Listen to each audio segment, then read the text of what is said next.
E foi uma opção técnica, sim, do Márcio Fernandes, que Eu optou por não levar o jogador. Eu entrevistei o Márcio Fernandes no Falab, né, ontem. Ele disse para mim que olha, ele não está produzindo, ele não é o líder que eu tinha no passado, por exemplo.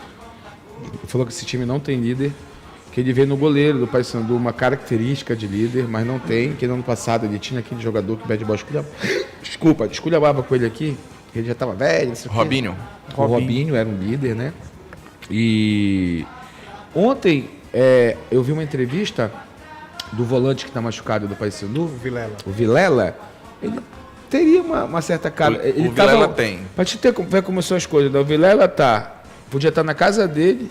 Ele estava lá com ele. Ele estava no Mangueirão, olhando para o céu assim, puto com a derrota. E falou lá, tudinho e tal. Bacana a postura do Vilela. É porque ele tem contrato até o ano que vem e vai ser obrigado a ficar. Mas o Vilela... Como é que ele não vai ficar puto? Mas ele tem a postura, e a gente até falou sobre isso ontem, cara.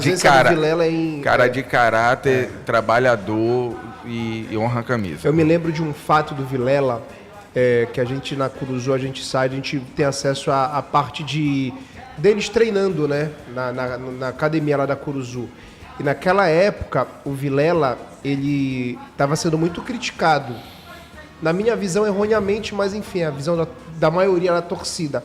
E acabou um jogo do Paysandu, o Paysandu empatou na Curuzu, naquele momento ruim, acho que antes do Márcio chegar. E o Vilela, ele sozinho, ele estava correndo na esteira do Paysandu.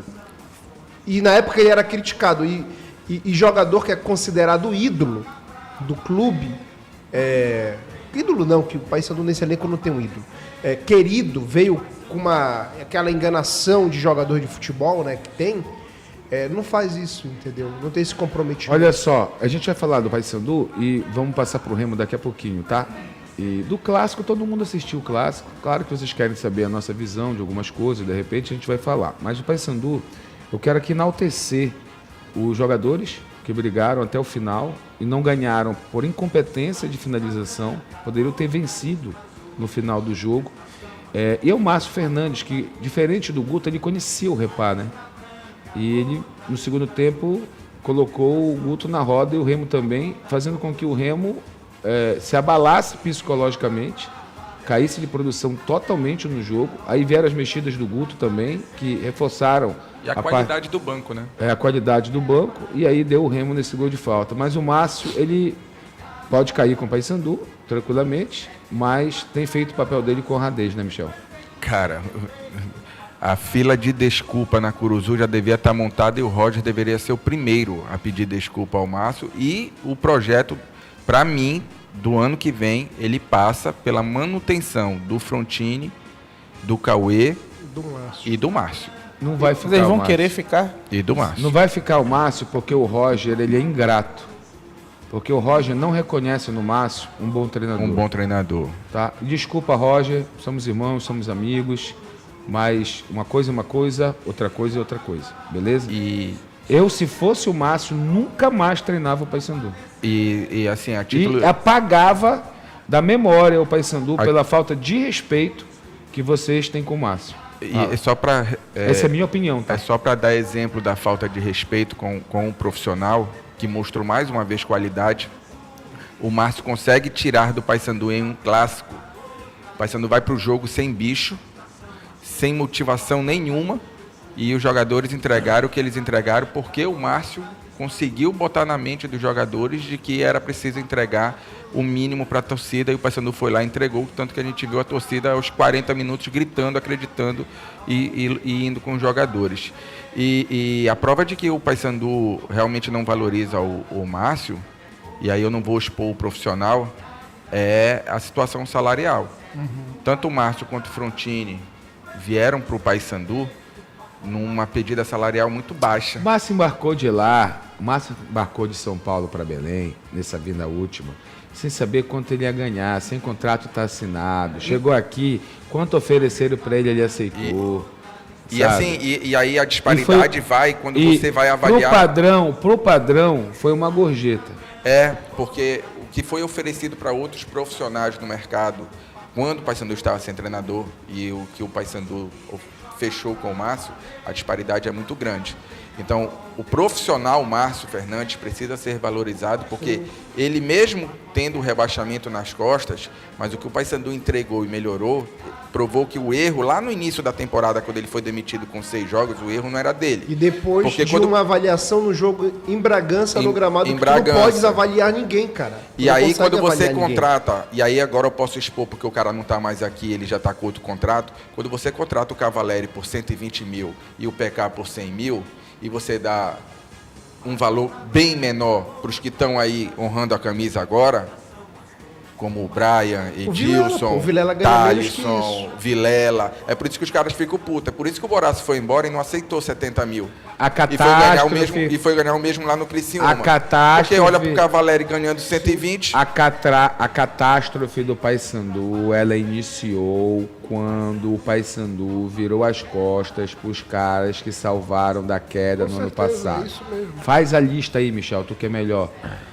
Aquele volante Lucas Maia foi o primeiro. Lucas Maia. Não pagaram o acordo o que com está ele. na Ferroviária, aquele volante.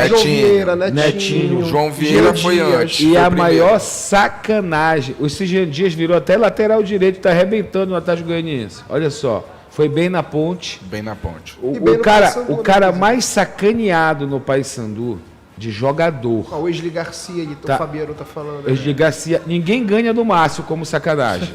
De ser sacaneado no Paysandu, ninguém ganha do Márcio. Agora, o que fizeram com o João Vieira, cara, foi uma putaria assim que... E mais, se o Remo não subir para a Série A e eu fosse dirigente do Remo, eu já tinha um contrato com esse João Vieira. Ah, mas ele não vai jogar, que ele jogou no Paysandu. Não jogaria saindo do Paysandu pro Remo. Mas indo lá no Vila Nova, e pela mágoa que ele saiu... Não sei de mágoa, mas quanto não com torcedor. Esse é um jogador que tu vira pra ele e pergunta quanto tu ganha no Vila. Não deve ganhar mais de 80. Ele ganhou 80 pau no Vila. 80 mil. Nessa faixa aí. Tu ganha 80 no Vila, tu vai ganhar 120 em Belém. Faz gol, marca, dá porrada, dá passe, corre o campo todo, entendeu? Vale lembrar que 120 mil é um salário bom para a desgrama do Paysandu começou aí. Ele desmontou o elenco todinho, diminuiu o número de jogadores para disputar uma temporada, Matal, cheia de competição. E focou muito em apostas, né? O Paysandu, é claro que cada contratação tem um risco, mas o Paysandu no começo do ano ele chega a ter ali pelo menos, logo no início, uns 6 estrangeiros, depois esse número até aumenta. Não que o estrangeiro seja um problema, mas que a quantidade de estrangeiros sem um conhecimento do futebol brasileiro e sem, principalmente, conhecimento do futebol paraense, logicamente eles precisariam de uma adaptação muito maior, né? Um tempo muito maior de adaptação, e o Paysandu ele sofreu muito por conta disso do tempo. Eu lembro de algumas declarações, tanto de diretoria quanto ali do executivo de futebol, que mostram como o Paysandu acabou mudando o planejamento em vários momentos. Lá no início do Campeonato Paraense, acredito que, não sei se foi o Rodolfo, foi o Michel que falou com o Felipe Albuquerque, a resposta tinha sido de que o Paysandu ia com Yarley e Luca na zaga, complementando a zaga do Paysandu, que tinha 3 zagueiros. Sim. O Paysandu não ia contratar zagueiro. Depois o Yarley é emprestado para o Fortaleza, o Luca volta para o Sub-20, o Paysandu fica sem zagueiro, tem que contratar o Maurício Antônio, que estava sem contrato ali em março, mais ou menos, que era quem dava para contratar, e depois o Paysandu começa a trazer outros jogadores. Então, isso é só um exemplo de como o planejamento, não vou dizer que foi mal pensado, mas com certeza foi mal executado, porque em vários momentos da temporada o Paysandu mudou a ideia. Mal pensado e mal executado, Mataus. Agora olha só. Mal pensado também. É sacanagem botar na conta do executivo também. Eu vou dizer por quê. Eu assumo a gerência. Quem é um patrocinador nosso forte aí, Mataus? Ou você todo mundo? Atacadão. Eu assumo a gerência do Atacadão, beleza? O dono do Atacadão me chama e diz assim, olha, Abner, tu vai ser meu gerente da loja ali no Guamá, por exemplo. Beleza, chefe, vou lá.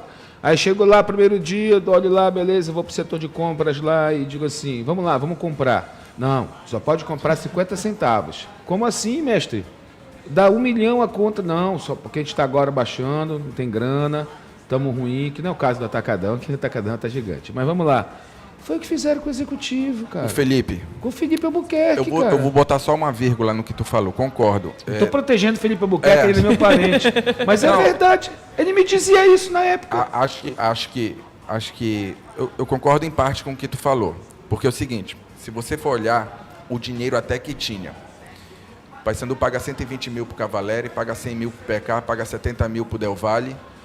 Paga Dá 80 tempo que mil o pro cara Martins. não quer vir jogar em Belém, mano. Olha só, aí essa parada.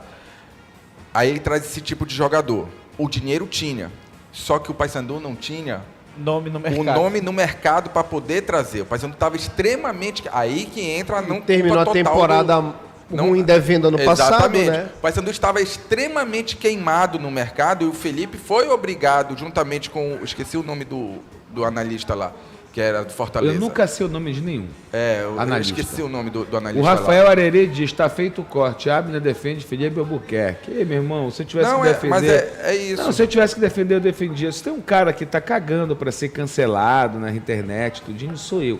Ninguém é mais cancelado na internet do que eu. Em Belém não tem ninguém Não, mas- mais cancelado na internet. mas Então, é para isso. com essa frescura, vai. A aliviada no Felipe é justamente pelo cenário que ele pegou o Paysandu no mercado. E aí ele não tinha para onde correr, ele tinha que montar o time, ele correu para fora do... O dinheiro até que tinha, depois apareceu o dinheiro. Tanto que jogadores desse tipo foram contratados por um valor alto. Salário de 120 mil é alto, salário de 100 mil para a Série B, você consegue trazer um jogador legal. Jogador bom, né? Um jogador bom. Só que o Paysandu, ninguém queria vir para Belém, porque o Paysandu estava numa situação financeira ruim e ninguém acreditava no projeto. Aí ele teve que recorrer para fora. Porque uma coisa é tu prometer, outra coisa é tu dar garantia e segurança que o jogador vai receber. Exatamente. Né? Como tá nesse E momento...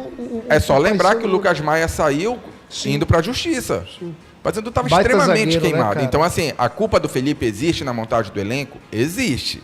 Mas ela também tem que ser amenizada um pouco, porque o clube entregou para o Pois é, Felipe e o uma situação discurso muito e o desconfortável. discurso do Roger no começo da temporada era esse, de fazer um elenco enxuto, apostar que esses caras iam aguentar o ritmo de jogo sem qualquer tipo de lesão, com número baixo de atletas e gastar menos dinheiro, né? Tipo, não gastar menos dinheiro, mas gastar mais com alguns jogadores que, na teoria, iriam durar mais jogos durante o ano. E foi justamente o contrário que aconteceu. Teve jogador que nem o rendeu, elenco, né? o elenco quebrou antes de abril até.